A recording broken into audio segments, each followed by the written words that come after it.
Hello, this is Joseph Fudge from GenderCat.com. I know we kind of got a weird angle here, but that's so that I can make sure that you see everything that's going on. I'm going to show you how to apply our new and improved self-adhesive sheets, also how to remove them. And I want you to have a good close-up view, and I don't have a cameraman, just me. So we're going to go ahead and get started putting a new self-adhesive sheet on. Some things you should know. A good thing to do before you get started is to give your prosthetic a good coating of powder. And the reason you want to do that is because if you get some adhesive on the outside of your prosthetic where you don't really want it, it's going to be a lot easier to just kind of remove that once you're done, if it has a good coating of powder on it. That's how we do it here before we send it out to you.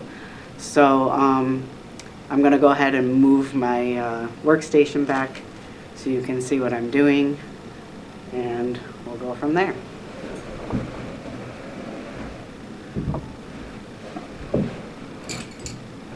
So the things we have here are two-part adhesive. We have a part A, and a part B. It's important to make sure that you have part A and part B. We have some popsicle sticks for spreading things. I have a prosthetic here. I'm going to show you one with a fascination sleeve and how to apply that. And I have my self-adhesive sheet. These do not come in this size anymore. They come in this size. It's still good for 3 applications. I know some of you were squeezing 2 applications out of each sheet, but when we made the improvements, we had to make the size a little bit smaller. Now, so the improvements we made have to do with the amount of steps you have to do to apply it, and also how easy it comes off when you're done with it and you're ready to apply a new one. This has plastic really only on one side. When it comes to you, it'll have plastic on both sides, but one will come off very easily, and this side is not sticky like it used to be, and you don't have to wash it. So as soon as you take the plastic off, you're ready to go. So I've got my sheet here, and this is one that obviously went through some hard times, and using it for demonstration purposes. It's got some crud in it and whatever, but it'll work for our demonstration. So I've got my cup with like a Ziploc sandwich bag in here, and I've taken the corner of it. Okay, I stick my fingers in the corner, and I put that down inside the cup, and then do that so that I have all of my adhesive going into the corner of that bag. So I take my part A and my part B, and I'm going to use the full 3 milliliters of part A. Don't try to skimp on it. And 3 milliliters of part B.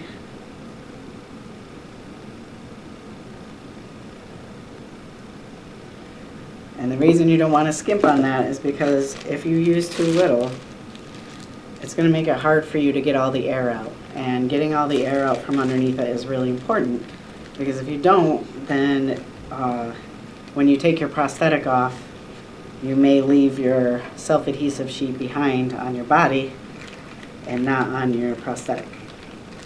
So I'm mixing it, not forever, just enough to get it mixed. And then I'm going to cut the corner of that off. I like to spread my adhesive along this edge. Well, dispense it along that edge to start. And then I use my popsicle stick to spread that. And I don't want to make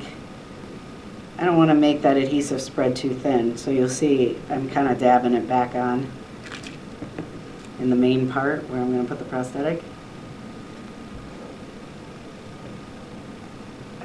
Should have brought a trash can.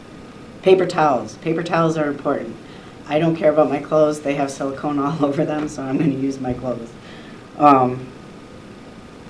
So now I've got my prosthetic, and I'm going to line this bottom edge up with the bottom edge of my adhesive. So I set that down like that, and I'm holding the tab back while I press the shaft down, and then I'm going to let that tab go down. Now, it slides around a lot, so you gotta, get it positioned, and I'm going to use my hand to push all the air out. And on this prosthetic, I can see the air bubbles in there pretty easily. On some skin tones, you can't see it very well, and others you can. So I'm pushing all that air out, and I want to make sure that I take the time to do that.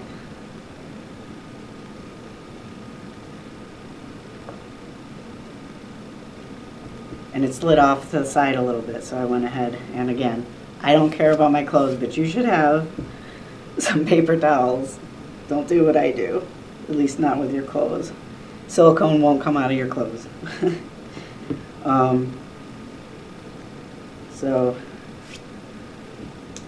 it's good to wipe your fingers off and your hands off often, because otherwise you're just going to keep spreading silicone all over your prosthetic. But if you've given it a good powder coat before you start, you should be alright. So as you can see, I'm not skimping on this step. I'm pushing down hard where the shaft is. It's really important that you push down hard there and hold it, because that's a place where it's likely to lift away. And if you don't have good contact, it won't stick to the self-adhesive sheet at all. And then you'll be emailing me saying, hey, my self-adhesive sheet is peeling up from the bottom, and it's not working so well, and I'll help you get it sorted out and everything, but you really got to press down on the shaft. And I'm getting all the air out of everywhere. Just keep pushing it out. And then once I have all the air out, I'm going to want to make sure it stays in place while it cures. And a way to speed this up is with a hairdryer.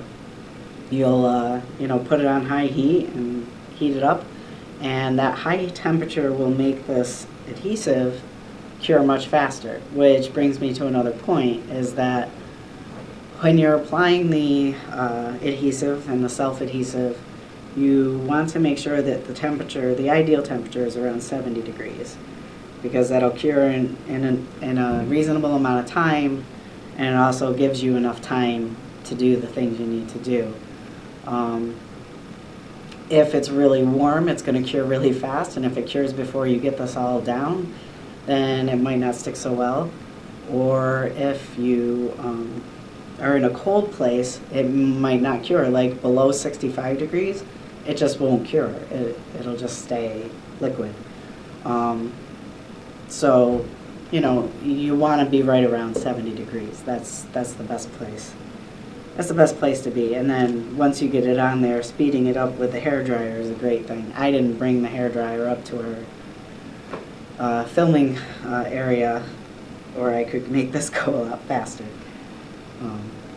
But I'll probably edit this out, so you don't have to wait here with me. But I'm going to wait for this to cure.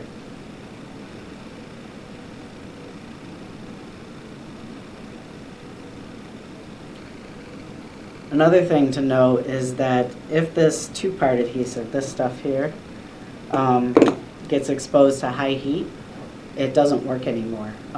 It doesn't mind low temperatures. You can store it in your refrigerator or freezer to extend its life. I recommend you do that, but when it's time to put it on your prosthetic, you may want to let it sit out to room temperature before you get started. Otherwise, it may take a long time for it to cure, because it started out cold. This is starting to cure. It's still a little tacky, it's still a little goopy, but it's almost ready. So yeah, if you find that it's not curing here, and it also didn't cure in the bag that you mixed it in, like the leftovers, or outside of your prosthetic, if it still doesn't cure out in this area, out here, then you have a problem with the adhesive. If it cures out here, or in the bag, but it doesn't cure underneath your prosthetic, then you might have a cure inhibition problem. And there's some information, there's another YouTube video about that. And also, you know, you can contact us about that and we'll help you out. But you really don't want cure inhibition, so watch the testing for cure inhibition video and do the testing. It's coming along. I'm used to a hairdryer. I'm very impatient. But you can certainly do it without a hairdryer. Just takes longer.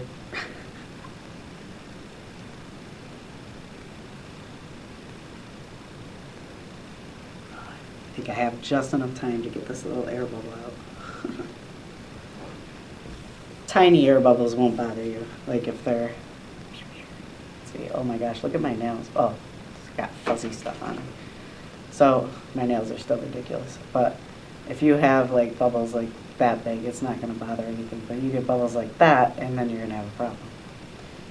So, let's see, oh, so close.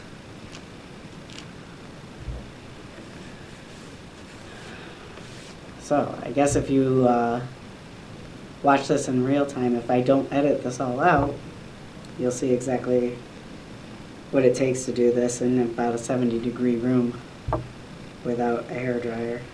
But in my opinion, it's better than having to apply adhesive every time or having adhesive that leaves a residue, like a really sticky, if you've ever used those medical adhesives, they just stay ridiculously sticky, and so everything sticks to you. You get lint stuck to you, your own skin sticks to you, and all these weird folds, and then you have to use a solvent to remove it, and it's full of solvents to begin with, which made me very sick.